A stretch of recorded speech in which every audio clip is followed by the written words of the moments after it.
오늘은 가짜 신을 믿은 자의 결말이라는 제목으로 열왕기서 강의 25번째 시간을 갖겠습니다. 지난주에 여로보암의 죄에 대하여 여호와께서 그 말씀대로 심판하시는 내용을 우리가 확인했습니다. 오늘은 여로보암의 심판 그리고 죽음만이 아니라 가짜 신을 믿은 자의 결말이 어떠한가를 오늘 말씀을 통해서 교훈을 받고 또 주시는 말씀의 교훈에 따라 또 그 말씀에 순종해서 승리하길 원합니다. 여로보암의 죄가 무엇인지를 다시 유추해 본다면 여로보암이 유사 종교를 만들어 하나님께 나아가지 못하도록 하는 데 있습니다. 베델과 단에 금송아지 섬기는 산당을 만들어 놓고 이것이 너희를 애굽에서 구원해낸 너희의 하나님이라고 호도합니다. 열왕기상 12장 28절 29절에 이렇게 기록되어 있지 않습니까? 이에 계획하고 두 금송아지를 만들고 무리에게 말하기를 너희가 다시는 예루살렘에 올라갈 것이 없도다. 이스라엘아, 이는 너희를 애굽 땅에서 인도하여 올린 너희의 신들이라 하고 하나는 베델에 두고 하나는 단에 둔지라. 분명히 만들어진 신인데 왜 사람들이 예루살렘에 가지 않고 이 금송아지가 있는 베델과 단으로 가서 하나님을 섬겼을까라고 하는 것입니다. 물론 왕의 명령이기도 했지만 그보다는 제사장을 세우는 이 제도가 바뀌었기 때문입니다. 여러분, 이스라엘 왕국의 제사장은 반드시 레위 지파 출신만 제사장이 될 수 있었는데 이 여로보암이 북이스라엘 왕국을 건설하면서 이 제도를 바꿉니다. 레위인이 아닐지라도 원하는 자를 뽑아서 제사장으로 세울 수 있도록 제도를 고치는 것입니다. 자, 이렇게 제사장이 되면 그와 관련된 사람들이 여러 명, 또 여러 그룹이 여로보암 밑으로 따라 들어올 수 있기 때문입니다. 마치 이와 같습니다. 여러분, 마트에 가보시면 다발로 묶어서 과자를 파는 것 있지 않습니까? 한 개 사면 비싼데 몇 개 묶어서 다발로 사면 싸게 되어서 여러 개 한꺼번에 딸려옵니다. 이것은 과자뿐만 아니라 다른 제품도 그렇습니다. 자, 그러다가 몽땅 세일하는 날이 있지 않습니까? 80%, 90% 이렇게 세일하는 날 가보면 다발 엄청나게 쌉니다. 혼자 사기 아까우니까 친구에게 전화해서 사러 오라고 마치 그와 같습니다. 이처럼 성전의 제사장도 이리저리 인맥으로 연결되어서 왕의 친위 그룹으로 만들어서 여로보암 밑으로 복속시키는 것입니다. 이러다 보니 예루살렘으로 가지 않아도 베델에도 산당이 있고 단에도 산당이 있으니까 거기 가서 제사해도 또 거기 가도 제사장이 세워져 있으니까 아무 문제가 없다는 것이었습니다. 이렇게 제사장 제도의 타락으로 인해서 북이스라엘 전체가 타락하게 됩니다. 여러분, 그래서 목회자를 훈련시키는 신학교가 그래서 중요한 겁니다. 그리고 그 안에서 훈련받고 있는 신학생도 중요한 것입니다. 자, 이러한 와중에 여로보암의 아들 아비야가 병들어 죽게 되는, 심한 병이 드는 사건이 발생하게 됩니다. 오늘 본문 1절부터 3절의 말씀입니다. 그때 여로보암의 아들 아비야가 병든지라. 여로보암이 자기 아내에게 이르되 청하건대 일어나 변장하여 사람들이 그대가 여로보암의 아내임을 알지 못하게 하고 실로로 가라. 거기 선지자 아히야가 있나니 그는 이전에 내가 이 백성의 왕이 될 것을 내게 말한 사람이니라. 그대 손에 떡 10개와 과자와 꿀 한 병을 가지고 그에게로 가라. 그가 그대에게 이 아이가 어떻게 될지를 알게 하리라. 자, 여로보암의 아들 아비야가 병이 들자 여로보암이 자기 아내에게 변장을 하게 하고 아히야 선자에게 찾아가게 합니다. 이 아히야 선자는 여로보암이 북이스라엘의 왕이 될 것임을 예언했던 그런 선지자입니다. 자, 베델과 단에 산당을 세우고 금송아지를 만들어 놓고 여기다 제사장을 세웠지만 여로보암은 그것이 가짜임을 이미 알고 있었습니다. 정작 자기 아들이 병들게 되자 아히야 선자에게 자기 아내를 보냅니다. 자, 본문 4절 이하의 말씀을 보십니다. 여로보암의 아내가 그대로 하여 일어나 실로로 가서 아이야의 집에 이르니 아이야는 나이 많아 눈이 어두워 보지 못하더라. 여호와께서 아이야에게 이르시되 여로보암의 아내가 자기 아들이 병들었으므로 네게 물으러 오나니 너는 이러이러하게 대답하라. 그가 들어올 때 다른 사람인 채 하매니라. 그가 문으로 들어올 때 아이야가 그 발소리를 듣고 말하되 여로보암의 아내여 들어오라. 내가 어찌하여 다른 사람인 채 하느냐. 내가 명령을 받아 흉한 일을 내게 전하리니 가서 여로보암에게 말하라. 이스라엘 하나님 여호와의 말씀이 내가 너를 백성 중에서 들어 내 백성 이스라엘의 주권자가 되게 하고 나라를 다윗의 집에서 찢어내어 내게 주었거늘 너는 내 종 다윗이 내 명령을 지켜 전심으로 나를 따르며 나 보기에 정직한 일만 행하였음과 같지 아니하고 내 이전 사람들보다도 더 악을 행하고 가서 너를 위하여 다른 신을 만들며 우상을 부어 만들어 나를 노엽게 하고 나를 내 등 뒤에 버렸도다. 자, 지금 이 아히야 선지자가 늙어서 눈이 어두워서 잘 보이지 않습니다. 그런데 하나님께서 이 아히야 선지자에게 다 알려주십니다. 여로보암의 아내가 내게 올 것이고 너는 그 아내가 오면 내가 했던 말을 전하라라고 말합니다. 자, 그런데 그 전하는 그 메시지가 아주 흉한 메시지입니다. 나라를 다윗의 집에서 찢어서 내게 주었는데 너는 다윗과 같지 않다라고 말하십니다. 솔로몬도 다윗처럼 하지 않았기 때문에 그 나라를 찢어서 여로보암 내게 주었는데 여로보암 내가 다윗처럼 하지 않는다라고 지금 말씀하십니다. 자, 그러면 다윗은 무엇을 알았기에 이처럼 다윗처럼 일하고 하나님이 말씀하고 있는가라고 하는 겁니다. 여러분 아시다시피 다윗도 허물이 있지 않습니까? 살인을 했고 간음을 했던 사람입니다. 그런데 이러한 허물이 있는 다윗이 했던 것이 하나 있는데 그것은 다윗이 하나님께서 무엇을 원하는지를 알고 있었다는 겁니다. 허물이 있었어요. 부족함이 있었어요. 죄도 지었어요. 그런데 다윗이 하나님께서 무엇을 원하는지를 알고 있었다는 겁니다. 여러분 이 대목이 중요합니다. 우리가 지금 보고 있는 왕들 사울왕, 솔로몬왕, 여로보암 왕 여러분 이들의 특징이 무엇입니까? 이들과 다윗의 차이점이 무엇입니까? 실수와 허물의 많고 적음의 차이입니까? 능력의 많고 적음의 차이입니까? 아닙니다. 다윗도 허물이 많았지만 실수가 많았지만 그러나 그는 하나님이 원하시는 것은 상한 심령인 것을 알고 그 앞에 엎드렸다는 것입니다. 하나님이 정작 원했던 것은 상한 제사, 상한 심령인 것을 알고 다윗은 그 앞에 엎드려 자기 옷을 찢고 가슴을 치며 회개합니다. 그러나 다른 왕들은 그렇게 하지 않습니다. 끝까지 자기 힘을 비축해서 자기 왕국을 권고히 하려고 했습니다. 그러니까 하나님의 긍휼과 자비와 은혜가 삐집고 들어갈 틈이 없는 겁니다. 솔로몬이나 여로보암의 생각하는 나라가 마치 지금 이 세상 나라와 같은 겁니다. 이런 자들은 주권자의 긍휼을 원하지 않고 자기 힘을 원하는 겁니다. 자, 그런데 하나님이 이런 나라를 어떻게 하시겠다고 말씀하는가 하면 오늘 본문에 보니까 쓸어버리시겠다라고 말씀합니다. 자, 오늘 본문 10절 11절입니다. 그러므로 내가 여로보암의 집에 재앙을 내려 여로보암에게 속한 사내는 이스라엘 가운데 매인자나 노인자나 다 끊어버리되 거름더미를 쓸어버림같이 여로보암의 집을 말갛게 쓸어버릴지라. 여로보암에게 속한 자가 성읍에서 죽은 즉 개가 먹고 들에서 죽은 즉 공중에 새가 먹으리니 이는 여호와께서 말씀하셨음이니라 하셨나니. 여러분 여로보암은 왕이었기에 이 왕은 한 개인이 아니라 북이스라엘을 대표하는 대표성을 갖고 있는 거예요. 자, 그렇기 때문에 왕이 범죄하게 되면 결국 이 범죄의 영향력은 이스라엘 공동체 전체에게 미치는 겁니다.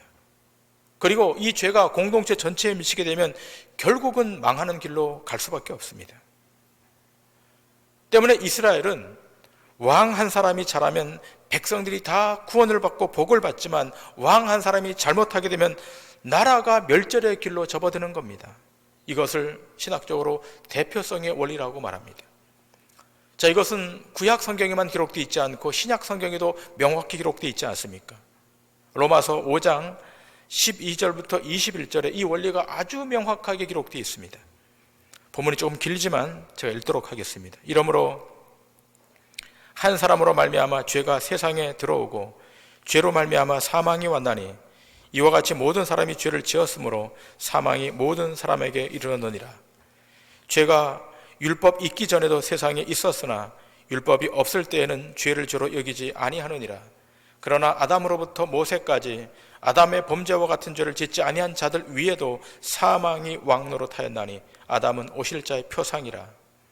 그러나 이 은사는 그 범죄와 같지 아니하니 곧 한 사람의 범죄를 인하여 많은 사람이 죽었은즉 더욱 하나님의 은혜와 또는 한 사람 예수 그리스도의 은혜로 말미암은 선물이 많은 사람에게 넘쳤으리라. 또 이 선물은 범죄한 한 사람으로 말미암은 것과 같지 아니하니 심판은 한 사람을 인하여 정죄에 이르렀으나 은사는 많은 범죄를 인하여 의롭다 하심에 이름이니라. 한 사람의 범죄를 인하여 사망이 그 한 사람으로 말미암아 왕노릇하였은즉 더욱 은혜와 의의 선물을 넘치게 받는 자들이 한 분 예수 그리스도로 말미암아 생명 안에서 왕노릇하리로다. 그런즉 한 범죄로 많은 사람이 정죄에 이른 것 같이 의의 한 행동으로 말미암아 많은 사람이 의롭다 하심을 받아 생명에 이르느니라. 한 사람의 순종치 아니함으로 많은 사람이 죄인 된 것 같이 한 사람의 순종하심으로 많은 사람이 의인이 되리라.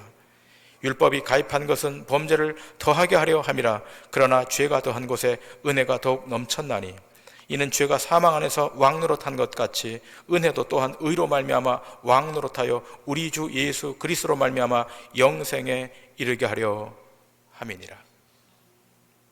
여러분, 예수 믿기 전에 우리가 다 죄 밑에 죄의 왕노릇했었습니다.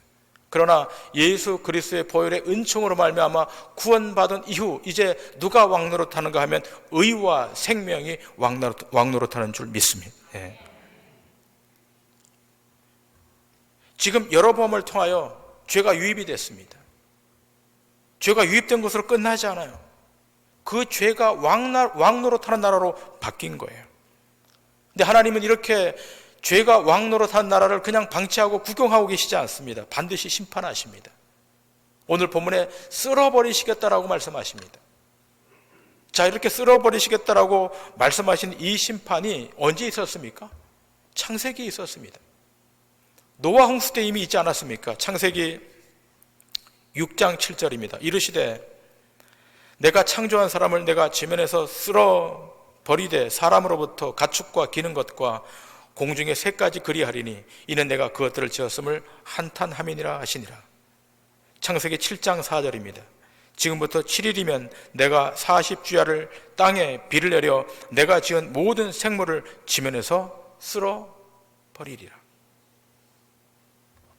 쓸어버리시겠다는 겁니다. 이미 창세기에서 하나님이 모든 생물들 다 쓸어버리겠다. 그 하나님의 심판이 노아 홍수 때 있지 않았습니까? 자, 그런데 기억할 것이 있습니다. 노아 홍수 때 다 쓸어버리셨지만 하나님은 한 사람을 살려놓지 않습니까? 노아입니다. 왜 살려놓는 겁니까? 하나님의 은혜의 언약을 이어가게 하기 위해서 살려놓는 겁니다. 그렇듯이 오늘 본문에 보면 북이스라엘을 하나님이 다 심판하시고 쓸어버리시겠다 그러는데 그 중에 한 사람, 이 아이, 여로보암의 아들, 이 아이를 살려놓고 나중에 취해 가십니다. 근데 이 아이가 어떤 아이인가? 자, 오늘 본문 12절과 13절의 말씀을 보십니다. 너는 일어나 내 집으로 가라. 내 발이 성읍에 들어갈 때 그 아이가 죽을지라.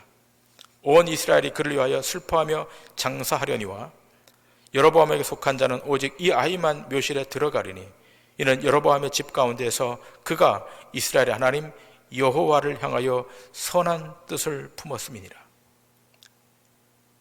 하나님이 심판하실 때 모든 사람이 다 심판 안에 들어오는데 오직 이 아이 한 명만 어떻게 해요? 그 묘실에 들어간다.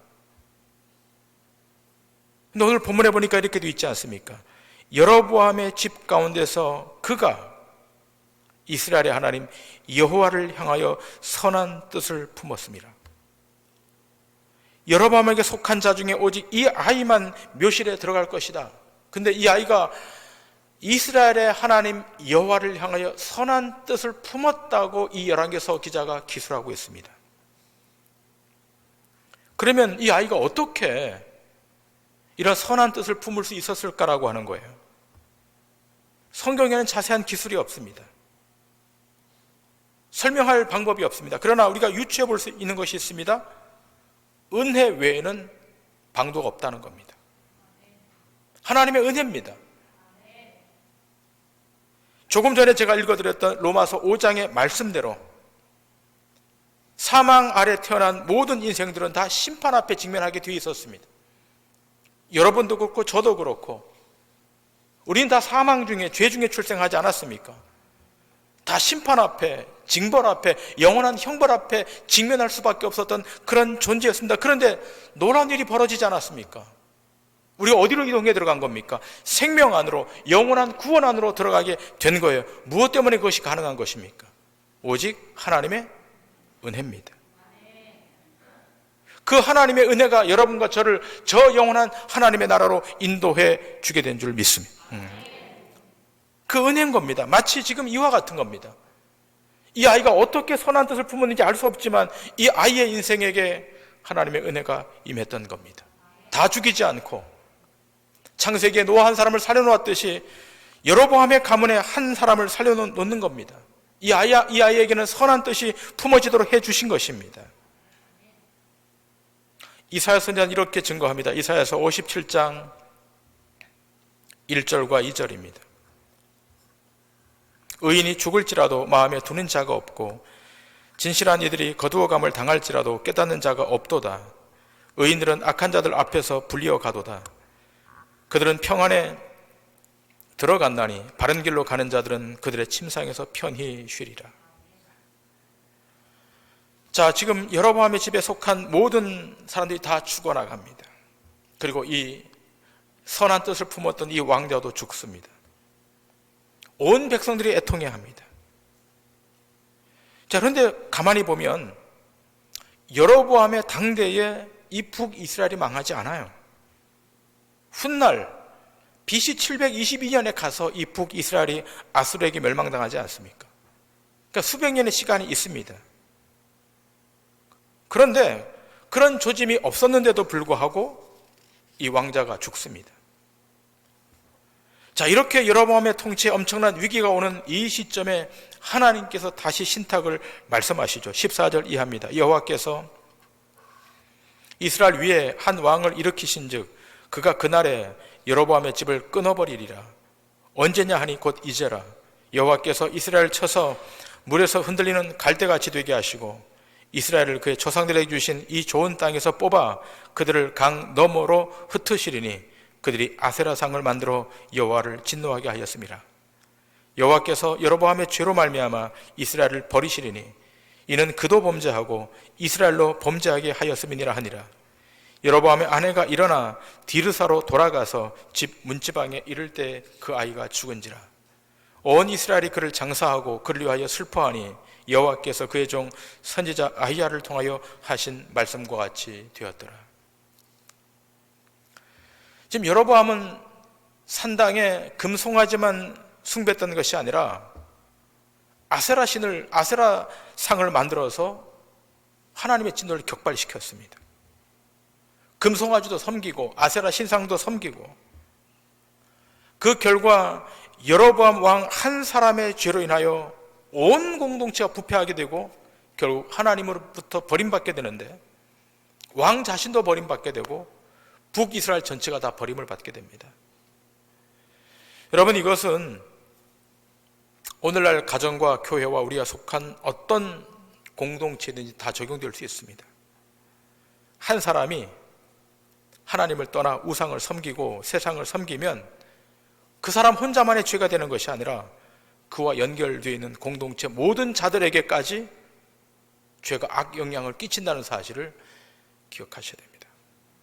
또 반대로 한 사람이 진리 안에 거하고 생명 안에 거하고 복음 안에 거하면 그로 말미암아 수많은 생명이 하나님 앞으로 돌아오고 회복되는, 치유되는 놀라운 역사가 그 인생 가운데 있게 되는 것입니다.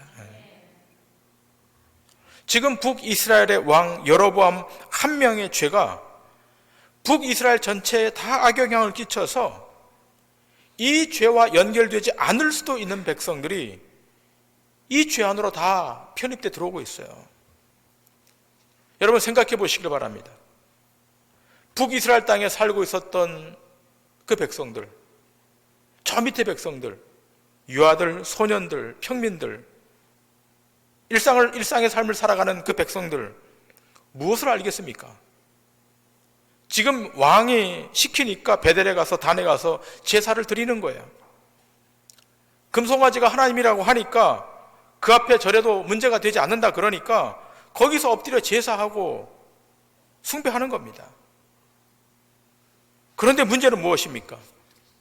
이 죄는 단순한 죄가 아니라 여로보암이 이 백성들까지 죄의 영역 안에 끌어당겨와서 죄로 묶이게 만들어서 공동체 전체를 파멸의 구덩 속으로 몰아넣고 있다는 데 있는 겁니다. 이렇게 죄로 묶이도록 하면 어디로 가는 거예요? 죄의 종의 자리로 가는 거예요. 죄가 나를 지배해서 끌려다니는 거예요. 죄가 그를 끌고 가는 거예요. 그래서 바울도 이렇게 고백하지 않습니까? 로마서 7장 23절 24절에 이런 고백을 합니다. 내 지체 속에서 한 다른 법이 내 마음의 법과 싸워 내 지체 속에 있는 죄의 법으로 나를 사로잡는 것을 보는도다. 오호라 나는 곤고한 사람이로다. 이 사망의 몸에서 누가 나를 건져내랴.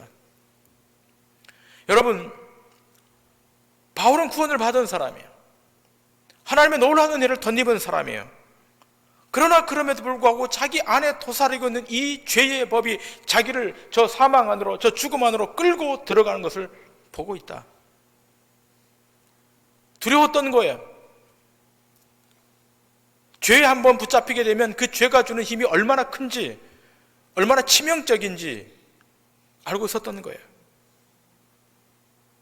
이렇게 죄의 종이 되면 그 끝이 무엇이겠습니까? 사망인 거예요. 로마서 6장 16절은 증거하고 있지 않습니까? 너희 자신을 종으로 내주어 누구에게 순종하든지 그 순종함을 받는 자의 종이 되는 줄을 너희가 알지 못하느냐. 혹은 죄의 종으로 사망에 이르고 혹은 순종의 종으로 의에 이르느니라. 죄의 종이 되면 어디에 이른다고요? 사망에 이르는 거야. 처음에는 그 죄가 단순한 죄 같았는데 여기 한번 편입돼 버리니까 죄의 종이 되고 그 죄가 자기를 통제하게 되고 그 죄를 또 반복하다 보니까 결국은 사망 앞에, 죽음 앞에, 영원한 형벌 앞에 직면하게 된 겁니다. 그러면 이 죄가 북이스라엘 왕국에만 한정되어 있었습니까? 아니에요. 이 죄가 남쪽 유다에게로 유입이 됩니다. 북이스라엘의 초대 왕이 지금 여기 여로보암 왕 아니겠습니까? 그러면 남쪽의 왕은 누굽니까? 솔로몬의 아들 르호보암입니다. 적어도 르호보암 왕은 유다의 왕입니다. 예루살렘 성전이 거기 있습니다. 적어도 예루살렘 성전 안에는 우상이 그 당시에는 없었습니다. 자, 그런데 시간이 얼마 지나지 않아서 이 남유다도 우상 앞에 무릎을 꿇어요. 그 우상이 주는 치명적인 유혹 앞에 벗어나지 못하고 예루살렘 성전 안에다 우상을 만들어요. 나중에 시간이 한 3, 40년 지나고 나서 보니까 예루살렘 성전 벽면에 우상이 가득한 거예요. 여기에 대해서 열왕기하 21장은 이렇게 증거하고 있지 않습니까? 자, 남유다 왕국에 대한 심판을 말하고 있습니다. 여호와께서 그의 종 모든 선지자들을 통하여 말씀하여 이르시되 유다 왕 므낫세가 이 가증한 일과 악을 행함이 그 전에 있던 아모리 사람들의 행위보다 더욱 심하였고 또 그들의 우상으로 유다를 범죄하게 하였도다. 그러므로 이스라엘의 하나님 여호와가 말하노니 내가 이제 예루살렘과 유다의 재앙을 내리리니 듣는 자마다 두 귀가 울리리라. 내가 사마리아를 잰 줄과 아합의 집을 달인 보던 추를 예루살렘에 베풀고 또 사람이 그릇을 씻어 엎음같이 예루살렘을 씻어 버릴지라. 적어도 남유다 왕국은 이 우상에서 자유로울 줄 알았어요. 우상이 들어와도 막아낼 수 있는 줄 알았어요. 그런데 어느 순간에 보니까 예루살렘 성전 안에 우상이 가득한 거예요. 더 이상 하나님 앞에 예배할 수 없을 정도로, 제사할 수 없을 정도로 우상 숭배가 만연해 있었습니다. 그래서 하나님이 뭐라고 말씀합니까? 사람이 그릇을 씻어 엎음같이 예루살렘을 씻어버릴지라.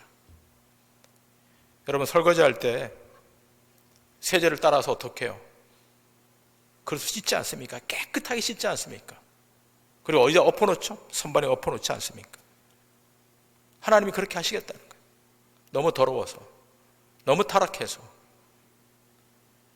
더 이상 그들이 드리는 제사를 받을 수 없어서 어떻게 해요? 깨끗하게 씻어버리겠다, 정화시키겠다. 이 유다 왕국도 엄청난 심판 앞에 직면하게 됩니다. 여러분, 오늘 이 말씀 앞에서 우리의 삶이 어떠한가를 한번 반추해야 될 것 같습니다. 우리 안에 어떤 우상이 자리하고 있지는 않는지, 하나님보다, 예수님보다 더 절대화시키고 있는 그 어떤 것이 있지 않는지 한번 확인해야 될 것입니다. 본문 19절 20절입니다. 여로보암의 그 남은 행적, 곧 그가 어떻게 싸웠는지와 어떻게 다스렸는지는 이스라엘 왕 역대지략에 기록되니라. 여로보암이 왕이 된 지 22년이라. 그가 그의 조상들과 함께 참에 그의 아들 나답이 대신하여 왕이 되니라. 여로보암이 왕으로 등극해서 22년간 통치해요. 그런데 이 여로보암이 22년간 통치한 결과가 무엇입니까? 우상 숭배입니다. 22년간의 결과물이 우상 숭배입니다. 솔로몬에게서 나와서 북이스라엘을 창건할 때만 해도 하나님만 섬기겠다고, 여호와만 섬기겠다고 그렇게 결의했던 여로보암이었는데 22년이 지난 지금 북이스라엘은 온통 우상으로 가득해 있는 겁니다. 그럼 여러분, 이 여로보암이 누굽니까? 그때 그 역사 속에 있었던 그 여로보암, 그 왕입니까? 아닙니다. 오늘 이 아침 예배하고 있는 여러분과 저일 수 있습니다. 나는 아니다 라고 당당하게 말할 수 있는 분이 누가 있겠습니까? 아무도 없어요. 그러므로 두렵고 떨림으로 하루하루를 살아가야 됩니다. 뿐만 아니라 하나님의 통치가 내 안에 온전히 임하도록 기도하고 또 기도하셔야 됩니다. 시편 기자가 이렇게 고백하고 있지 않습니까? 시편 90편 1절부터 12절의 말씀입니다. 주여, 주는 대대 우리의 거처가 되셨나이다. 산이 생기기 전, 땅과 세계도 주께서 조성하시기 전, 곧 영원부터 영원까지 주는 하나님이시니이다. 주께서 사람을 티끌로 돌아가게 하시고 말씀하시기를 너희 인생들은 돌아가라 하셨사오니 주의 목전에는 천년이 지나간 어제 같으며 밤의 한순간 같을 뿐임이니이다. 주께서 그들을 홍수처럼 쓸어가시나이다. 그들은 잠깐 자는 것 같으며 아침에 돋는 풀 같으니이다. 풀은 아침에 꽃이 피어 자라다가 저녁에는 시들어 마르나이다. 우리는 주의 노에 소멸되며 주의 분내심에 놀라나이다. 주께서 우리의 죄악을 주의 앞에 놓으시며 우리의 은밀한 죄를 주의 얼굴빛 가운데 두셨사오니 우리의 모든 날이 주의 분노 중에 지나가며 우리의 평생이 순식간에 다하였나이다. 우리의 연수가 70이요 강건하면 80이라도 그 연수의 자랑은 수고와 슬픔뿐이요 신속히 가니 우리가 날아가나이다. 누가 주의 노여움의 능력을 알며 누가 주의 진노의 두려움을 알리이까? 우리에게 우리 날 계수함을 가르치사 지혜로운 마음을 얻게 하소서. 여러분, 우리도 언젠가는 홍수처럼 다 쓸려갈 거예요. 또한 이 풀처럼 잠시 있다가 없어지는 안개와 같은 그런 인생으로 끝나고 말 것입니다. 자, 그렇다면 이렇게 연약한 인생이 저 영원한 나라로 들어가 영원히 사는 방도가 무엇이겠습니까? 그것은 여호와만이 나의 구원자이시고 여호와만이 나의 생명의 주이심을 알고 날마다 우리 자신의 날수를 계산하고 신실하게, 충실하게 내게 허락된 삶의 여정을 믿음으로 걸어가는 데 있는 겁니다. 하나님만이 우리의 주권자십니다. 하나님만이 우리의 인생의 마스터 주인이십니다. 여러분, 우리 안에 하나님 말고 예수 그리스도 말고 다른 그 무엇이 지배하려고 해서도 안 되고 경영하도록 해서도 안 되고 우리를 끌고 가도록 해서도 안 됩니다. 주님이 우리를 이끌고 가셔야 패하지 않고 승리하게 되는 것입니다. 날마다 그 말씀 우리를 정결케 만들어야 되고 성화되도록 해서 신랑 되신 예수님이 이 땅에 곧 재림하여 오실 때 정화된, 성화된, 정결화된 우리 신부가 되어서 그 주님을 기쁨으로 맞이하는 축복이 우리 인생 가운데 있어야 될 줄 믿습니다. 바라기는 여러분 삶에 하나님만이 주권자가 되시고 주인이 되셔서 그 하나님의 통치 아래 승리하는 믿음의 종들 되시기를 주님의 이름으로 간절히 축원합니다.